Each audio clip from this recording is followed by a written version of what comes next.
I'm going to show you some hand embroidery stitches today.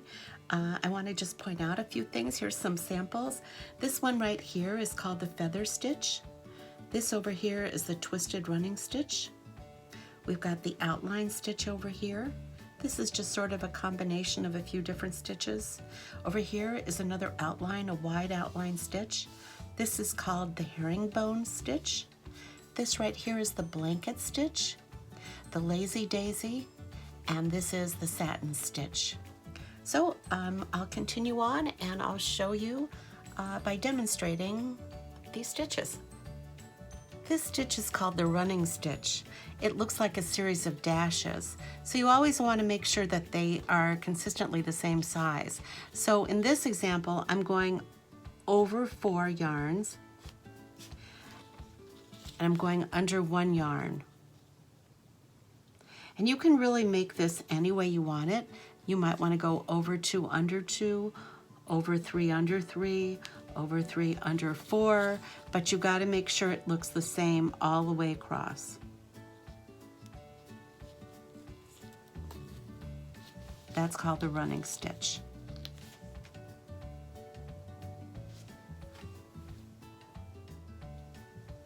So another stitch is called the twisted running stitch. So you would first do a row of running stitches. This is stitch number 2. So you'd have to do a second row of running stitches, and then from the back you're going to come up. I work from right to left because I'm right-handed. You can go, it doesn't matter, whichever way is easier for you. You're going to go down through your running stitch and you're going to do it again. And that's all there is to this. It's called the twisted running stitch, and it looks best if you use 2 different threads, either contrasting or complementary. But what you want to do is see the stitch. So you want to be able to see the 2 different threads. So that's called the twisted running stitch.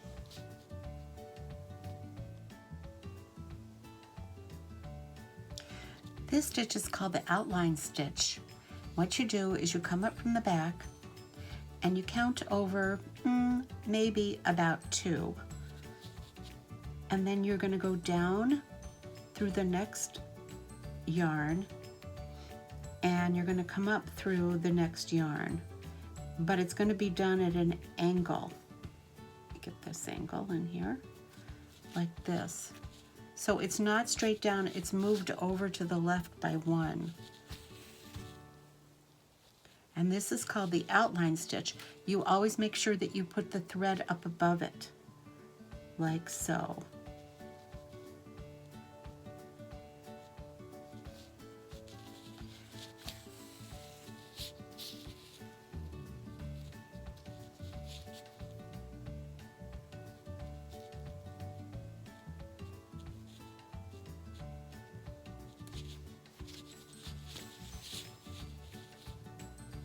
Now, if you wanted to make what's called the stem stitch, it's really similar to it. Here's the big difference. I'm going to take this down and I'm going to move it across a little bit over here so you can see what the actual difference would look like. So I'm going to come up from the back just like I did for the outline stitch, but the stem stitch, what you do is you want to keep the thread below the needle. So I'm going to go over 2 and then I'm going to come back down at an angle. I'm going to keep the thread underneath of the needle for the stem stitch. Whoops, don't pull too fast and that'll happen to you. Go nice and easy. Sometimes the thread gets kinked up, but if you work slow, it should be okay. Okay, let me just unravel this a little bit. Okay, I'm going to keep the thread down underneath of it. I'm going to go over 1 and I'm going to come up like that at a diagonal. I'm going to keep the thread underneath of it. Go over 1, go over 1, come back at a diagonal, keep the thread underneath of it, And that's the difference, what it looks like. That's the outline stitch, and that's the stem stitch. Do another one. Go down here, come back up.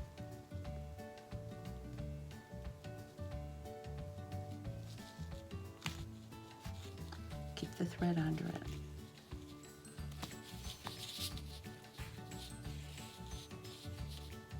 Okay, that's the difference between the two stitches.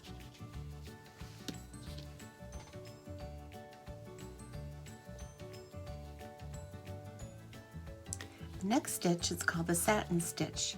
And what you're going to do with this one is you're going to take a pencil and you're going to draw a shape onto your fabric. And you're going to do just like you did the outline stitch. You're going to come up from the back and you're going to take it over about one column, and you're going to raise the thread up over your needle, and you're just going to go along the outline of your shape so that it's filled in like this. I'm going to move this out of the way.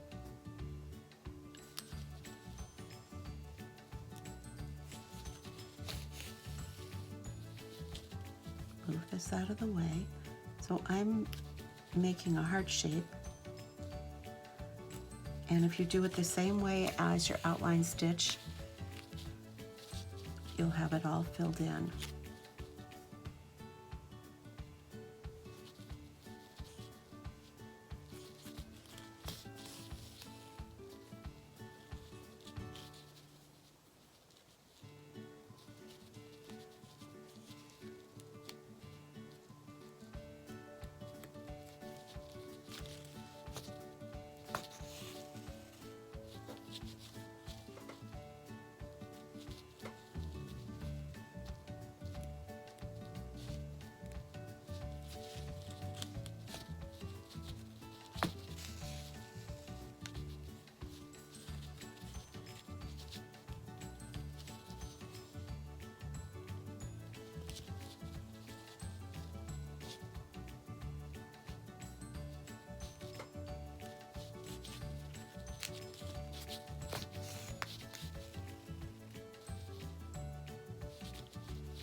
So that's an example of the satin stitch.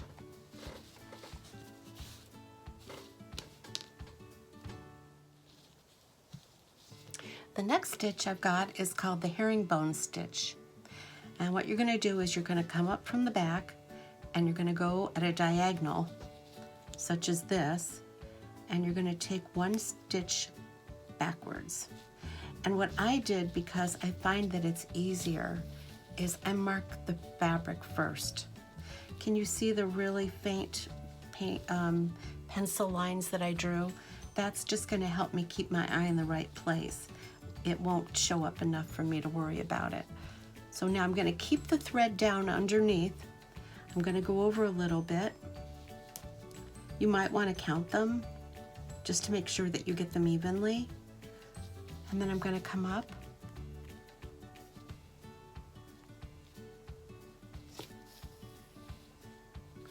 Like that. I'm going to keep the thread down, go over a little bit, go down under one, come back up,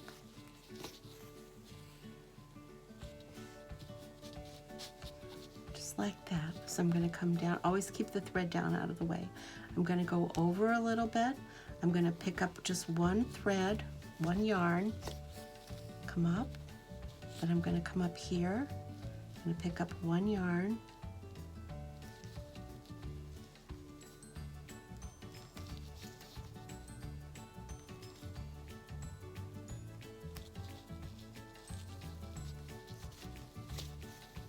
go down. So that's called the herringbone stitch. So you're heading to the right, but your needle is going to be going to the left the whole time. Okay, herringbone stitch. I think a lot of times when people have trouble with stitches, it's understanding how to start them. And blanket stitch sometimes can be a problem with understanding. So again, what I did was I drew lines on this fabric just so that it would make it easier for me to know without having to count. I'm going to come up from the back. I'm going to make sure that the thread stays down below where I'm sewing. I'm going to move over just a little bit, a couple stitches, and then I'm going to go, or a couple yarns, and then I'm going to go right back down. Make sure that the thread stays underneath of your needle. There's one. Okay, I'm going to go move it over a little bit. I'm going to go down. I'm going to come right back up. The thread is staying underneath of my needle, pulling it through. Thread down, down through the fabric, up again. There's your blanket stitch.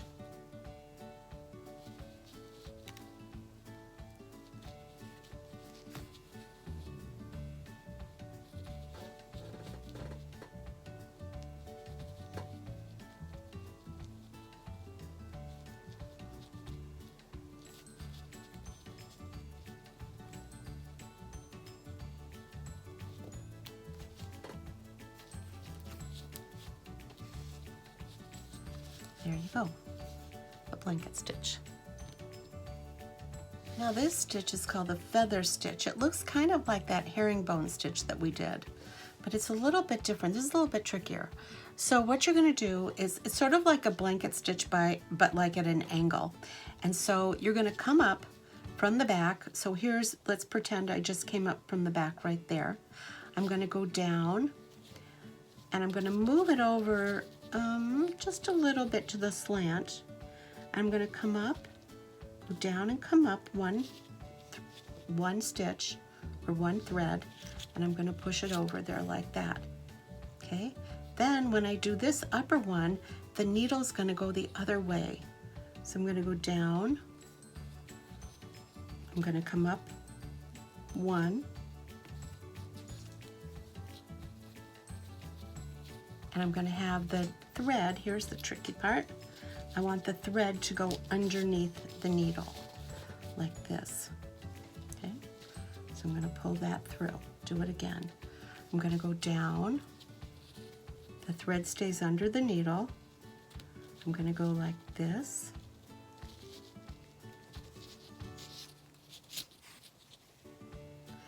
and then I'm going to come up and I'm going to make the thread go underneath the needle. But I'm going to turn the needle so it's headed to the right. So you see when I did the down one, I had the needle headed to the left. Now I'm going to have the needle headed to the right. But I'm going to make sure that the thread stays underneath of it. Okay? So when I go to the down one, my needle is headed to the left, the thread stays under. When I do the up one, the needle is headed to the right, and make sure that the thread, stays under. Got a little bit too much there. Okay, the needle stays down, and the thread stays down under the needle. Pull it up like that. That is called the feather stitch. Okay. This one is called the chain stitch. So I'm going to come up from the back and I'm going to make a small loop with the thread. And then I'm going to go right down, right next to where I came up. I'm going to move over. I'm going to take it over about 3 yarns. You can see what I'm doing here. So I'm making the loop,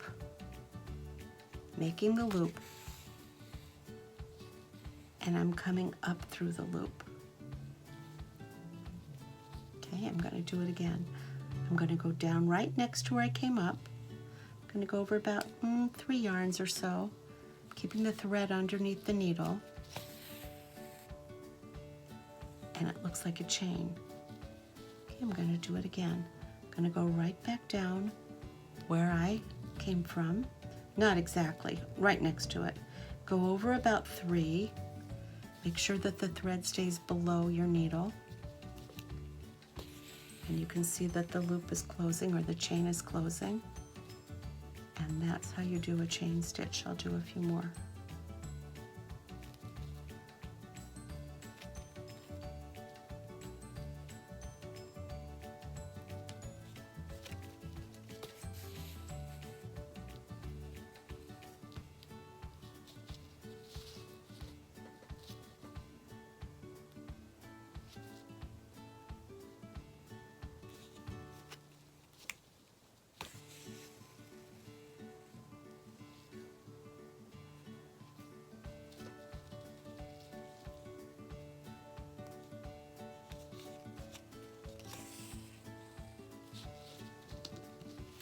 And there you have, that's the chain stitch.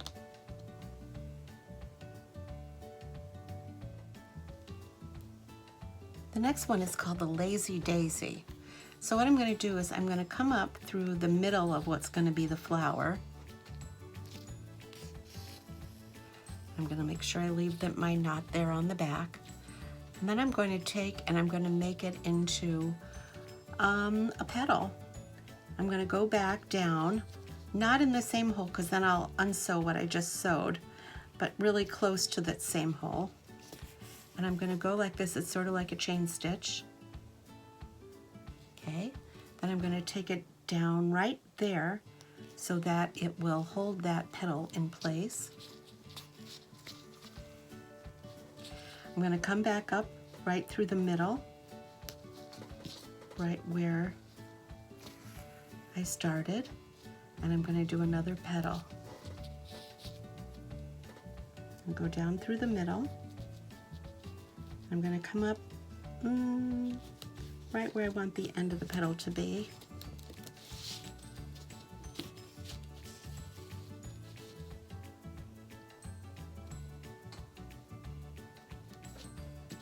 There we go. And then I'm going to make the stitch right outside of the petal.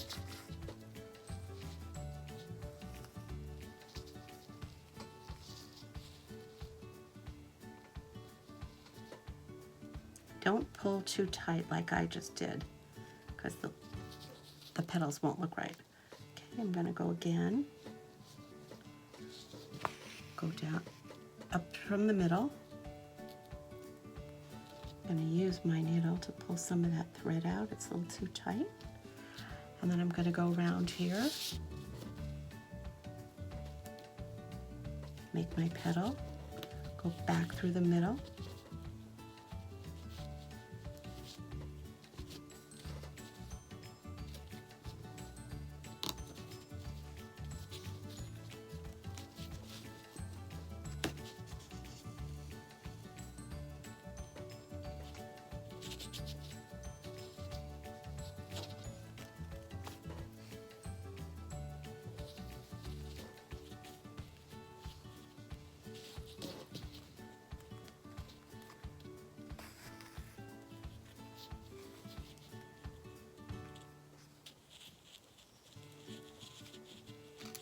You have to kind of guess at it. It won't help to count anything. You just sort of eyeball it.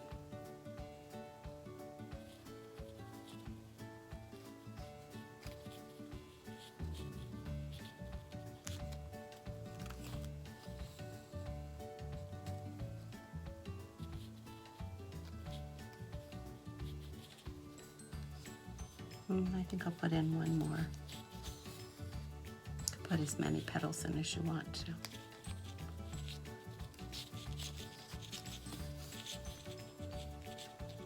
I guess I need another one. You could make a stem. You know, you can do that stem stitch if you want to. You can make some other colored leaves. And the fun thing that I'm going to show you lastly is called the French knot. So let me make that last petal. There we go. Remember, just to remind you about how to do that finishing knot on the back. go through the last stitch and then you go through the loop. And it's not a knot until you do it twice. So through the last stitch and through the loop.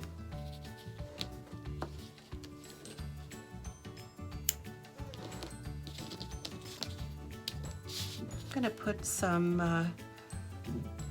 gonna put some French knots right next to it, so I'll show you how to do that one right now.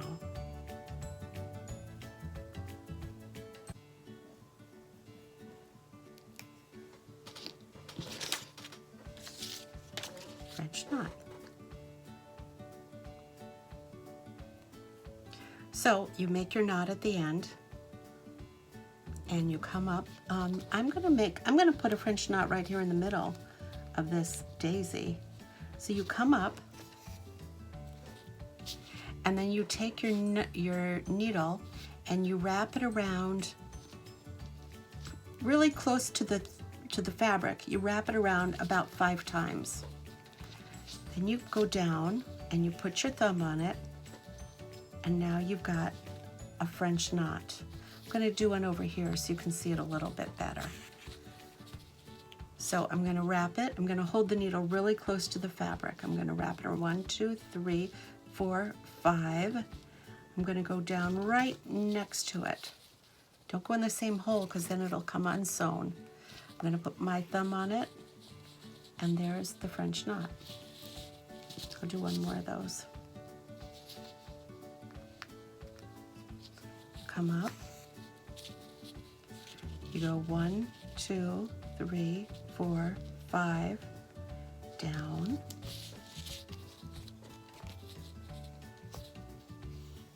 There. All right, so you might be wondering, how many of these should you make when you go across your sample right here? So I would say if you can do probably about maybe 4 of the lazy daisies. And as far as the French knots go, they're pretty easy and a lot of fun. I would like to see you do maybe 6 of them. Okay, so that's it. That's the demonstration. And you choose 8 out of the 11 different stitches.